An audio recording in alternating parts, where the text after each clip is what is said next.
प्रधानमंत्री नरेंद्र मोदी से मिले हैं उत्तर प्रदेश बीजेपी अध्यक्ष भूपेंद्र चौधरी। करीब 1 घंटे तक प्रधानमंत्री भूपेंद्र चौधरी की मुलाकात चली है। इससे पहले मंगलवार को राष्ट्रीय अध्यक्ष जेपी नड्डा से भी भूपेंद्र चौधरी ने मुलाकात की थी और अब उन्होंने प्रधानमंत्री नरेंद्र मोदी से मुलाकात की है। एक तरफ चर्चाएं संगठन में बदलाव को लेकर हैं, तो वहीं दूसरी ओर मुलाकातों का दौर भी जारी है।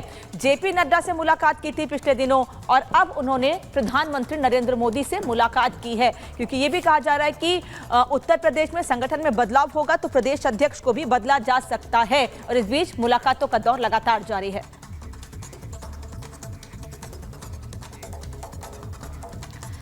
तो देखिए, आपको बता दें, आगामी उपचुनाव को लेकर एक तरफ सीएम योगी आदित्यनाथ ने अपने मंत्रियों को टारगेट दे दिया है, तो दूसरी तरफ कैबिनेट विस्तार की चर्चा भी तेज होने लगी है। योगी की इस मीटिंग से न सिर्फ जीत का मंत्र मिला है, बल्कि मंत्रियों ने अपने सुझाव भी दिए हैं। आखिर क्या कुछ रहा इस मीटिंग के भीतर, इस रिपोर्ट में देखिए।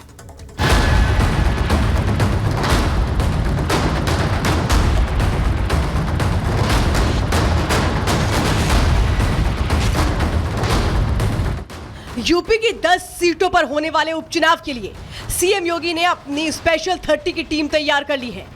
चुनाव में जीत को लेकर अपनी टीम को टारगेट भी दे दिया है और इस स्पेशल 30 की टीम के दम पर उपचुनाव में जीत की राह पर चलना शुरू कर दिया है। उपचुनाव को लेकर सीएम योगी ने मंत्रियों की बैठक बुलाई थी। बैठक अपनी जगह थी, लेकिन इसमें सबसे बड़ी बात दोनों डिप्टी सीएम को नहीं बुलाना था।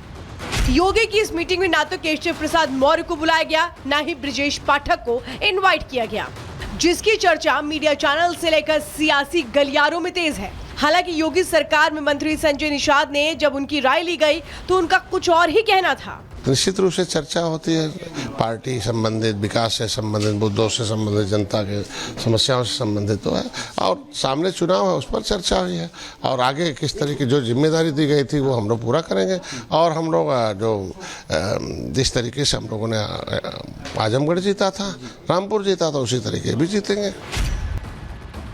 इस मीटिंग में जहां सीएम ने अपने मंत्रियों को टारगेट दिया, तो वहीं मंत्रियों ने अपने सुझाव दिए, जिसके तहत ईमानदारी, जिताऊ प्रत्याशी का चयन हो, सिफारिश करने वालों को टिकट न मिले, उपचुनाव वाले क्षेत्रों में जातिगत समीकरण, विपक्षी दलों के संभावित प्रत्याशियों पर चर्चा, चुनाव क्षेत्रों में पिछड़ा और दलित का कितना असर, क्या मुस्लिम बाहुल्य इलाके में मुस्लिम कैंडिडेट होना चाहिए। करीब 2 घंटे चली इस बैठक में माना जा रहा था कि सरकार नए मिशन पर काम के लिए आगे बढ़ रही है, लेकिन जब बैठक से बाहर निकले, मंत्रियों से बात की गई तो उन्होंने सरकार और संगठन दोनों को अहम बताया। सरकार की जो चर्चाएं होती है, हर प्रकार की चर्चाएं होती है, बाढ़ से लेकर सभी समस्याओं की चर्चा होती है, अपने विभाग की चर्चाएं होती हैं, उसमें चुनाव की भी चर्चा हुई और ये सभी का मत बना कि 10 की 10 सीटें हमें जीतना है।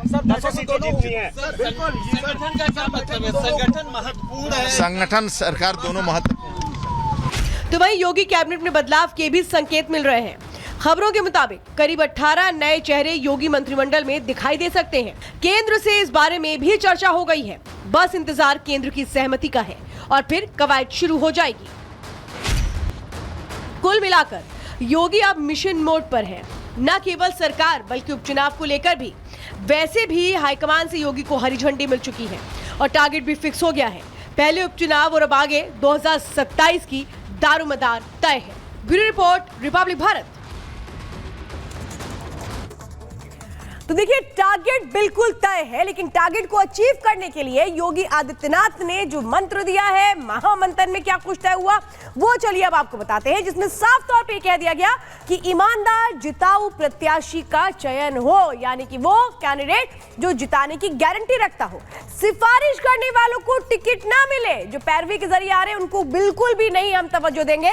उपचुनाव वाले क्षेत्रों में जातिगत समीकरण पर भी फोकस रहे। विपक्षी दल के संभावित प्रत्याशियों पर चर्चा की, वो कौन से कैंडिडेट को उतारे सो दैट हम अपने कैंडिडेट को और मजबूती के साथ खड़ा कर सके। चुनाव क्षेत्रों में पिछड़ा और दलित का कितना असर है ये देखना होगा। क्या मुस्लिम बाहुल्य इलाके में मुस्लिम कैंडिडेट होना चाहिए, इस पर भी मंथन हुआ है। और चलिए आगे की खबर के लिए रुक करेंगे अनामिका का।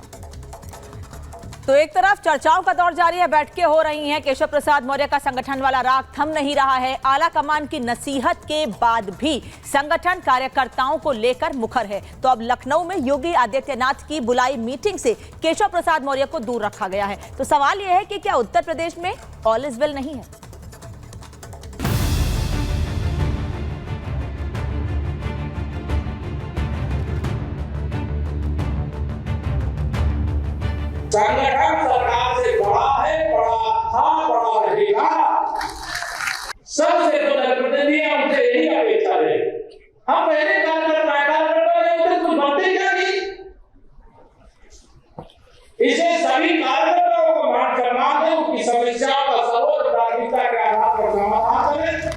14 जुलाई को लखनऊ में बीजेपी कार्य समिति की बैठक हुई।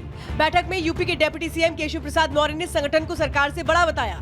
17 जुलाई केशव प्रसाद मौर्य के सोशल मीडिया प्लेटफॉर्म एक्स से ट्वीट हुआ, संगठन से बड़ा कोई नहीं। कार्य समिति की बैठक से ज्यादा अपनी बात मुखर होकर रखने वाले केशव प्रसाद मौर्य के बयान ने सुर्खियां बटोरी। बयान सामने आया और अगले ही दिन केशव प्रसाद मौर्य और यूपी बीजेपी के अध्यक्ष भूपेंद्र चौधरी दिल्ली पहुंच गए। सूत्रों के मुताबिक दोनों ने राज्य मशीनरी और पार्टी के साथ अलगाव के मुद्दे उठाए, लेकिन बीजेपी आलाकमान ने क्लियर एंड क्लीन फरमान सुना दिया, साफ कर दिया कि योगी ही यूपी के बॉस हैं।